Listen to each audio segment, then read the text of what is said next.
When you begin to look at the things that frustrate you, drain you, or push you into unnecessary arguments, you'll notice that most of them fall into a category that you actually can't control.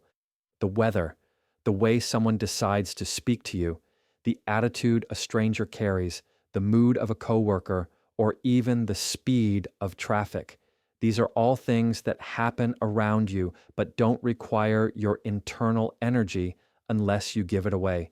The first step to training yourself to be unbothered is practicing the skill of separating what is yours to manage and what belongs to the outside world. When you learn this, you stop handing out your peace like free samples and you begin to protect your inner calm in situations where you used to feel powerless. Think of how many times irritation has come from expecting the world to line up with your preferences. Maybe you expected someone to understand your tone, to show up on time, to be polite, or to keep their word. And when they didn't, it hit you harder than it needed to. This is where clarity comes in. You are not responsible for how others show up. You are only responsible for how you respond. When you stop tying your peace of mind to someone else's behavior, you free yourself from the chains of constant disappointment. This doesn't mean lowering your standards, but it does mean accepting that standards are for your decisions, not someone else's choices. A big part of being unbothered is realizing that you only have a limited amount of energy each day, and it's up to you where you spend it. If you give it away to every small frustration, every rude comment, every traffic jam, you'll have nothing left for the things that actually matter. But when you train yourself to pause and remind yourself, this is not mine to carry, you start conserving that energy for your goals, your relationships, and your peace. That small moment of awareness where you decide not to let outside noise dictate your inside state becomes a turning point in how you move through life. There is also a deeper strength that comes with knowing what you can control. When you focus on what's within your power, your tone of voice, your body language, your decisions, you build an inner confidence that no one can take away. You no longer need people to validate you or situations to go perfectly to feel steady. This kind of stability makes you harder to shake because you've trained yourself to draw power from within instead of chasing it from outside approval.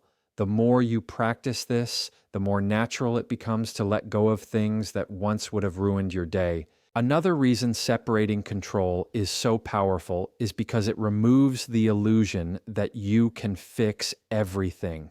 Many people spend hours replaying conversations, imagining what they could have said differently or obsessing over how someone might perceive them. But those are battles fought in the mind with no reward. By drawing a clear line between what's yours and what isn't, you stop wasting time on imaginary control. You stop trying to edit other people's reactions and instead put your effort into the actions you can take. This isn't just emotional maturity, it's also practical wisdom that saves you time, energy, and unnecessary stress. When you practice this mindset daily, even small annoyances start losing their grip on you. Someone cuts you off in traffic, and instead of a rush of anger, you see it for what it is, something outside your control that doesn't deserve your peace. Someone makes a sarcastic comment, and instead of engaging, you quietly recognize it's their issue, not yours. Over time, this becomes a form of training, like building muscle. You strengthen your ability to remain calm by repeatedly choosing not to give power to things you cannot change, and little by little, you find yourself walking through situations with a peace that others will notice but cannot easily shake. Emotional discipline is one of the most underrated skills a person can have because it separates those who are constantly at the mercy of their surroundings from those who stay grounded regardless of what comes their way. The ability to pause instead of react instantly is not about bottling up feelings. It's about creating a space between what happens and how you choose to respond. In that space lies your power, because reactions given without thought often cause regret, but responses given with control reflect strength. This skill doesn't show up overnight. It is built through repeated practice in moments when your patience is tested and your pride wants to take over. Think of how often instant reactions escalate situations that could have stayed calm. A sarcastic comment leads to a defensive reply, which then spirals into an argument that didn't need to happen. A rude driver cuts you off and you respond with anger, letting a 2-second moment dictate your entire mood for the next hour. Emotional discipline interrupts that chain. Instead of feeding the fire, you choose silence, composure, or a measured word that doesn't cost you your peace. That moment of discipline is like stepping out of the storm rather than standing in it, and it allows you to walk away with control still in your hands. It's important to understand that discipline with emotions doesn't mean pretending things don't bother you. It's not about becoming numb. It's about refusing to let temporary feelings make permanent decisions for you. Anger, frustration, and irritation are normal, but when you let them drive your actions without a pause, they often create damage that outlasts the moment. By training yourself to breathe, to wait, and to think before speaking or reacting, you're not suppressing emotion. You're mastering it. You're showing yourself that your feelings don't have to be your boss. There is also a hidden confidence that comes with emotional discipline. When you know you won't be easily provoked, people start to see you differently. They realize that their words, their moods, or even their attempts to manipulate you won't get the reaction they expect. That steadiness becomes intimidating to some and inspiring to others, because calmness under pressure is a rare trait. It sends a message that you value your energy too much to waste it on impulsive reactions, and it makes others think twice before trying to throw you off balance. Building emotional discipline takes practice in the small things before it shows up in the big moments.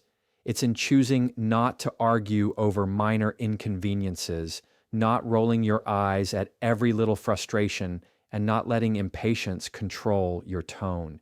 Each time you exercise restraint, you're strengthening your ability to handle larger challenges with grace.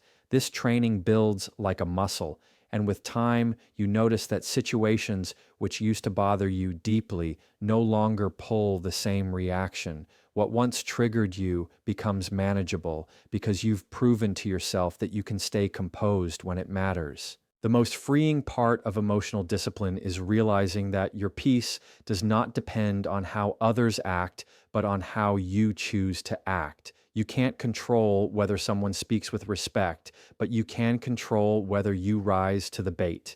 You can't control whether situations go as planned, but you can control whether you lose your temper or adapt calmly. That choice is always yours, and the more you exercise it, the more unshakable you become. Emotional discipline is not just about keeping calm in the moment. It's about shaping the kind of person you are becoming through every choice you make when tested. Detachment is often misunderstood as indifference or coldness, but in reality, it is one of the purest forms of strength. It is the choice to step back from unnecessary drama, to remove yourself from cycles of overthinking, and to stop chasing outcomes that are not within your control. Detachment is not about not caring. It is about caring wisely. It allows you to stay invested in your values, your goals, and your peace without being consumed by the noise around you. The moment you learn that you don't have to react to everything that tries to pull your attention, you create freedom inside yourself that nothing external can shake. There is a huge difference between being detached and being dismissive. Being dismissive means avoiding, ignoring, or pretending things don't matter. Detachment, on the other hand, means you see things clearly for what they are and refuse to let them dominate your inner world. You can love someone fully while being detached from the need to control them. You can care about your work deeply while being detached from the idea that every detail must be perfect. This balance is where strength lies, because you are able to give without clinging, to act without desperation, and to move forward without being stuck in what you cannot change. People often lose peace because they try to manage other people's perceptions, reactions, or decisions. The more you try to control these things, the more powerless you feel when they don't go your way. Detachment cuts that cord. It's the reminder that someone else's thoughts are theirs to carry, not yours. The way they respond belongs to them, not you. By letting go of the urge to micromanage everything, you release yourself from the endless cycle of frustration and disappointment. This doesn't mean you stop caring. It means you care from a place of strength, not from a place of fear. When you practice detachment, you stop seeing rejection, criticism, or failure as personal attacks. Instead, you see them as part of life's natural rhythm. Not everyone will like you, not every plan will succeed, and not every interaction will validate you. And that's okay. Detachment gives you the mental space to accept these truths without collapsing under them. It shifts your focus away from trying to win over every person or control every outcome and brings your attention back to what actually matters: your effort, your growth, and your values. That perspective alone makes you less reactive and more centered in how you carry yourself. There is also freedom in knowing you don't have to attend every conflict you're invited to. Detachment helps you see arguments for what they are, an attempt to pull you into someone else's storm. Instead of defending yourself endlessly or proving your point, you can walk away without feeling the need to justify. That is not weakness, that is discipline. It shows that you are no longer seeking validation through being right, but are seeking peace through being in control of yourself. This kind of composure is powerful because it makes you less predictable and harder to manipulate. The more you embrace detachment, the more you realize it is not about shutting off emotions, but about elevating them. It is the ability to feel without drowning, to care without clinging, and to love without losing yourself. Detachment doesn't reduce the depth of your connections. It deepens them because you show up from a place of choice rather than need. When you are no longer bound by the urge to react to everything or to control everyone, you find yourself lighter, calmer, and more resilient in the face of life's constant noise. Confidence begins with the realization that your worth is not up for debate. It is not measured by the shifting moods of others, and it is not determined by how someone treats you on a given day. When you understand that another person's opinion is just a reflection of their own perspective, you stop giving it the power to define who you are. People will always have something to say, sometimes positive, sometimes critical, but their words only have weight if you allow them to. The more you internalize this truth, the more resilient you become, because your sense of self no longer rises and falls based on outside validation. There will always be moments when someone underestimates you, dismisses you, or speaks to you in a way that tries to shrink your value. If you are not grounded in confidence, you may find yourself reacting strongly, either defending yourself or questioning whether they might be right. But when your confidence is anchored in your own identity, you don't feel the same urge to react. You see their words for what they are, a projection, not a reflection of your true worth. This ability to filter out noise is what keeps you unbothered when others try to shake your foundation. Confidence also means owning your imperfections without shame. Many people become overly sensitive to criticism because they believe their flaws make them less worthy. But the truth is, everyone has weaknesses, and confidence is not about pretending they don't exist, but about accepting them without letting them define you. When you embrace the full picture of who you are, your strengths, your struggles, your progress, you no longer feel rattled when someone points out something you already acknowledge. Instead of being defensive, you remain steady because you know one person's opinion doesn't erase your growth or potential. There is power in remembering that confidence is quiet, not loud.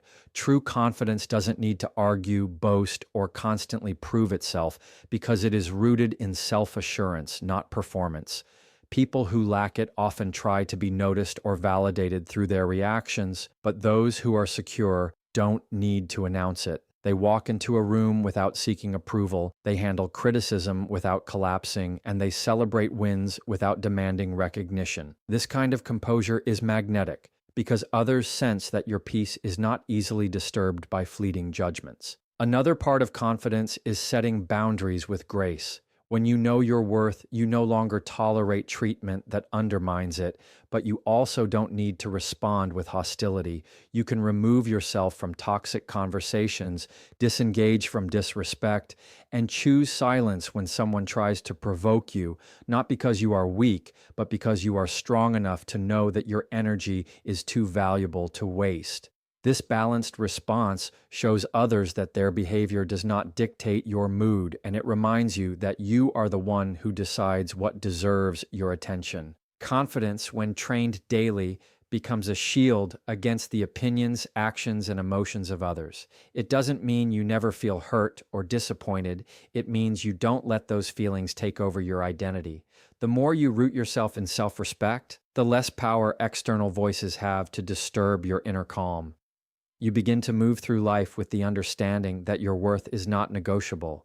And because of that, you stand unshaken, even when the world around you tries to push you off balance. Training yourself to be unbothered is not about pretending challenges don't exist. It's about developing the ability to navigate them with composure. Life will always present moments of stress, frustration, and unpredictability, but the way you choose to meet those moments determines the quality of your inner peace. Instead of trying to eliminate every source of discomfort, the real work lies in mastering your mindset so that discomfort no longer dictates your emotions. This approach shifts the focus from controlling the outside world to strengthening the inside world, where your true stability is built. Being unbothered doesn't mean shutting down or walking away from everything. It means recognizing what deserves your attention and what doesn't. Most people lose themselves in battles that don't add value to their lives, arguing over words, overthinking scenarios, or replaying situations they cannot change. By training yourself to step back and evaluate before reacting, you develop the wisdom to invest your energy only where it matters. This isn't indifference, it's intentionality, because it shows you are choosing peace over chaos and clarity over confusion. The process of becoming unbothered also involves building resilience through daily habits. The way you speak to yourself, the routines you keep, and the thoughts you allow shape how easily you are shaken by external events. If you constantly feed your mind with negativity or depend on outside validation, the smallest disruption will throw you off. But if you cultivate gratitude, practice patience, and remind yourself of your strength, your foundation becomes harder to crack. Over time, your mind learns to default to calmness rather than panic, and that habit creates lasting stability. It's important to realize that unbothered does not mean emotionless. You will still feel anger, sadness, or irritation, but training yourself means those emotions don't control the way you respond. They pass through you without consuming you because you've built the discipline to pause and reflect before acting. This allows you to keep perspective in moments where others might lose it. By experiencing emotions fully but not letting them define your choices, you step into a level of maturity that protects both your peace and your relationships. There is also a strength in understanding that not everything requires a reaction. The temptation to prove yourself, to argue, or to defend every move can be exhausting, but it rarely changes outcomes. When you train yourself to remain calm instead, you conserve your energy for what truly matters, your goals, your growth, and the people who add value to your life. The ability to remain steady in the face of provocation or disappointment shows that your self-control is stronger than your need for validation, and that is one of the clearest signs of true power. Over time, this training becomes second nature, and situations that once drained you no longer have the same hold. You find yourself observing more, reacting less, and choosing wisely where to place your energy. What used to feel like personal attacks now become background noise, and what once triggered you deeply becomes an opportunity to practice composure.